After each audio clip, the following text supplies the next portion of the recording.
अस्सलाम वालेकुम व्यूअर्स, कैसे हैं आप सब? आई होप आप सब बिल्कुल ठीक होंगे।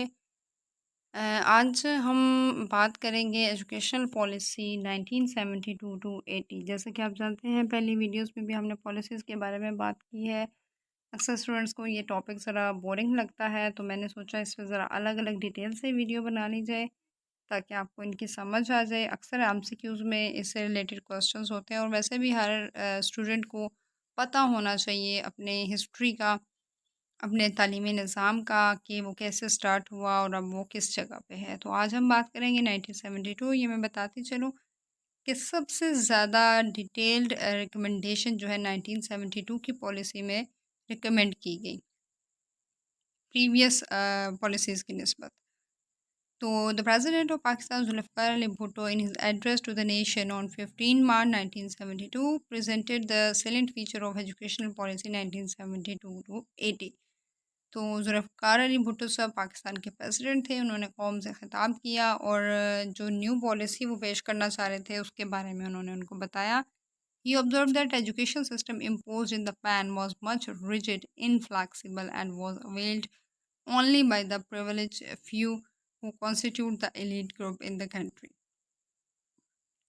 तो उन्होंने जो प्रीवियस एग्जिस्टिंग एजुकेशन सिस्टम था उसके बारे में थोड़ा बात की कि वो इनफ्लेक्सिबल है, रिजिड है और कुछ चंद लोगों के लिए वो मतलब इम्पोर्टेंट है या कॉन्स्टिट्यूट के अकॉर्डिंग वो कंट्री के एक ख़ास ग्रुप के लिए है सिर्फ। And the expenditure on education was mostly incurred on bricks and mortars as compared to that the teachers and books. यानी कि एजुकेशन सिस्टम जो है वो एक बिजनेस की तरह है, बजाय इसके कि वो तालीम को फैलाने के हवाले से हो। Therefore, the government expressed its commitment to set up a system of education that caters the need of the masses and along with being modern will carry the spirit of religion and culture. तो उन्होंने जो एक नया वो जो पेश करना चाह रहे थे सिस्टम एजुकेशन का, तो वो यानी कि आवाम की ज़रूरियात के मुताबिक होगा और जो मॉडर्न एजुकेशन है उसके साथ साथ स्पिरिट ऑफ रिलीजन और कल्चर की एजुकेशन को भी वो इसमें मर्ज करना चाह रहे थे। तो देखते हैं इसके ऑब्जेक्टिव्स क्या थे जुल्फ़िकार अली भुट्टो के according. The objective of the policy were ensuring the preservation, promotion and practice of the ideology of Pakistan, यानी बेसिक जो है आइडियोलॉजी है पाकिस्तान की उसकी प्रमोशन, प्रिजर्वेशन और प्रैक्टिस को इंश्योर करना। Building up national cohesion through conscious use of educational process, then mobilizing the youth for leadership role through participation in various social service programs, addressing illiteracy in the shortest possible time, equalizing access to education through provision of special facilities for women, underprivileged groups, and special children, designing curriculum relevant to the nation's emerging social and economic needs, providing a comprehensive program of studies for integrating general and technical education, providing academic freedom and due autonomy to educational institutions, ensuring active participation of teachers, students, and representatives of parents and the community in educational affairs. तो ये objectives थे। अगर आप compare करें previous policies के साथ तो इसके ऑब्जेक्टिव सबसे ज़्यादा हैं।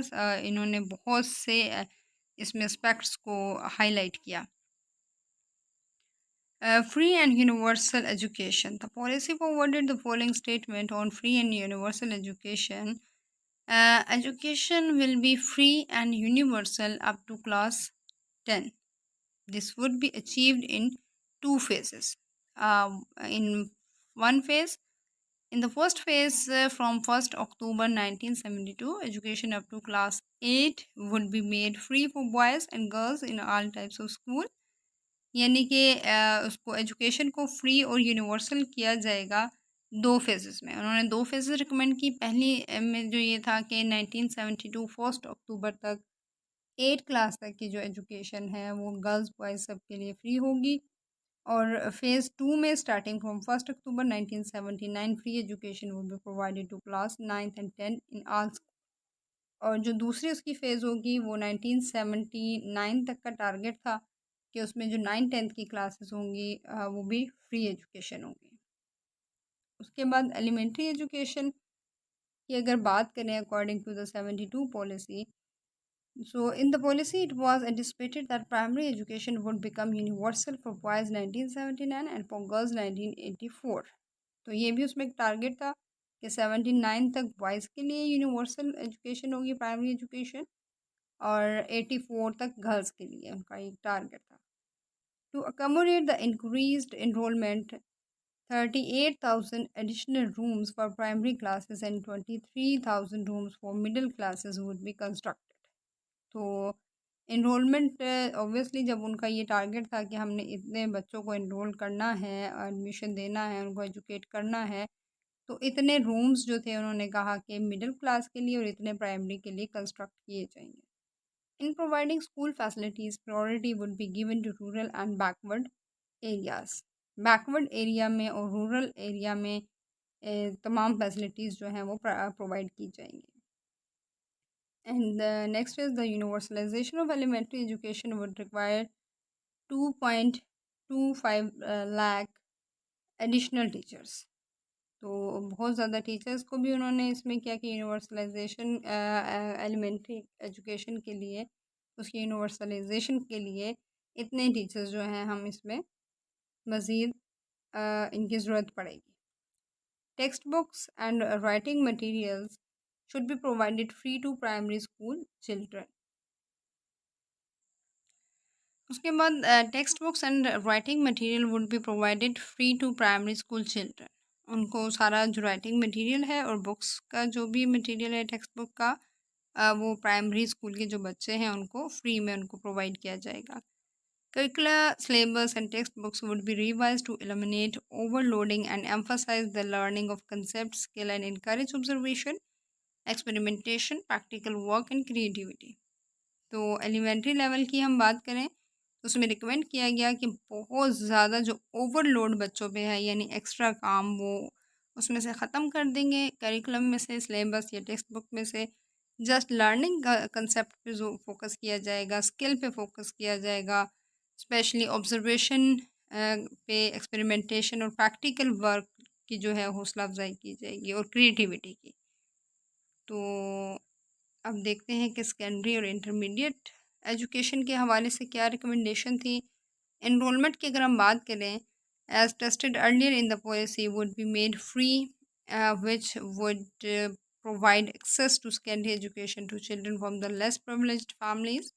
By 1980, it was estimated that the enrollment from the present 10% would be double both the secondary and intermediate level। Okay, अगर हम बात करें साइंस और टेक्नोलॉजी के हवाले से, according to this policy the expansion of science and technical education would result in the progressive integration of general and technical education schools and colleges, integrated science courses. As stated in the policy, integrated science courses including mathematics, biological, and physical sciences would be introduced at high and intermediate stages to give students more comprehensive and diversified preparation to get entry into higher institution of professionals and general education। तो इस किस्म के जो subjects हैं, mathematics हो गया, biology, physical sciences, ये introduce करवाए जाएंगे और इंटरमीडिएट स्टेज पे, ताकि इनको पढ़ने के बाद उनके पास एक कम्प्रिहेंसिव और एक डाइवर्सिटी हो और वो प्रिपेयर हो सके यूनिवर्सिटी में या हायर एजुकेशन इंस्टीट्यूशन में एडमिशन लेने के काबिल हो सके। To meet the immediate need, specially developed short in-service science and technical teacher training programs would be launched during summer vacation। तो टीचर्स की ट्रेनिंग पे भी जोर दिया गया कि जो समर वेकेशन होंगी उसमें डिफरेंट कोर्सेज करवाए जाएंगे और टीचर्स की ट्रेनिंग करवाई जाएगी। उसके बाद बात करते हैं हायर एजुकेशन की। Specific provisions on development, improvement, and innovation of higher education made in the policy are briefly stated। तो ब्रीफली हम इनको यहाँ पे डिस्कस करेंगे। सबसे पहले यूनिवर्सिटीज़। ओके, इस पॉलिसी के अकॉर्डिंग अगर हम हायर एजुकेशन की बात करें तो उसके अंदर क्या-क्या प्रोविजंस थी उसकी डेवलपमेंट इम्प्रूवमेंट पे, तो उसको हम यहाँ ब्रीफली डिस्कस करेंगे। यूनिवर्सिटीज़ हैं सबसे पहले। The policy envisaged that new universities at Multan, Syed Sharif and Sukkur would be established.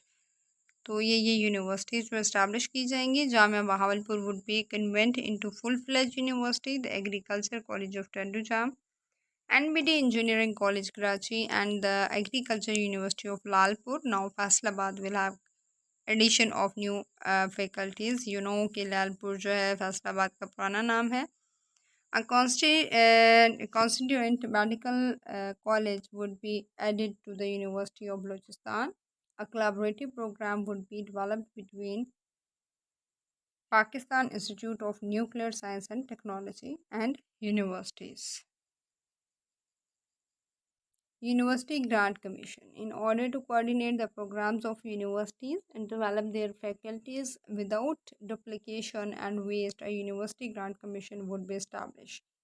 University grant commission जो है हायर एजुकेशन कमीशन का पुराना नाम है, और ये 1972 की पॉलिसी के अकॉर्डिंग रिकमेंड किया गया कि ये इस्टेब्लिश होना चाहिए हायर एजुकेशन की तमाम फैकल्टीज़ और तमाम उसके मैटर्स को देखने के लिए।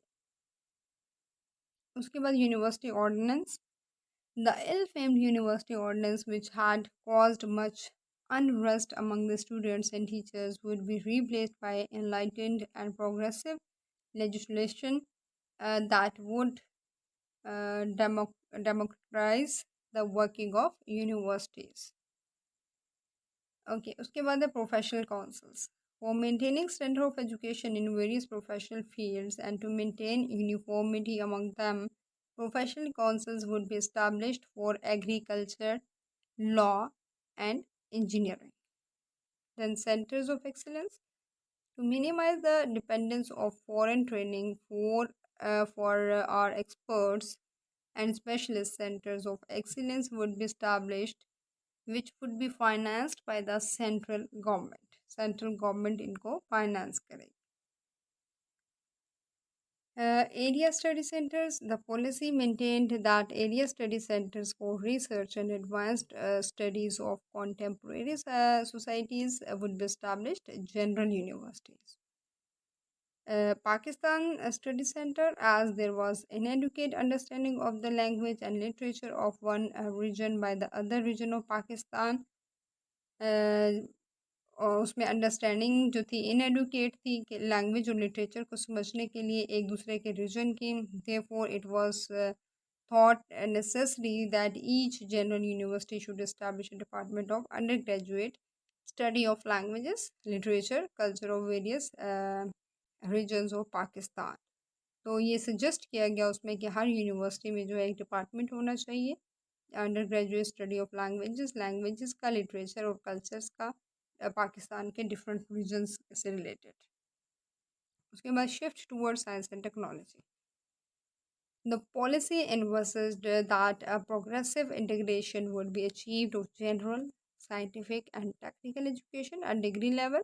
डिग्री लेवल पे ये सब्जेक्ट्स जो थे उसमें ऐड किए गए, इंटीग्रेट किए गए। Science education stream would be added in degree colleges wherever it was not available, and technical and occupational stream would be introduced at degree level and in the major occupational fields.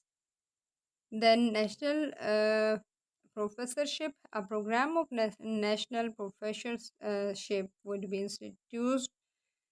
instituted so that highly qualified scholars and scientists might continue as teachers and research work. ये भी एक बहुत अच्छी recommendation थी।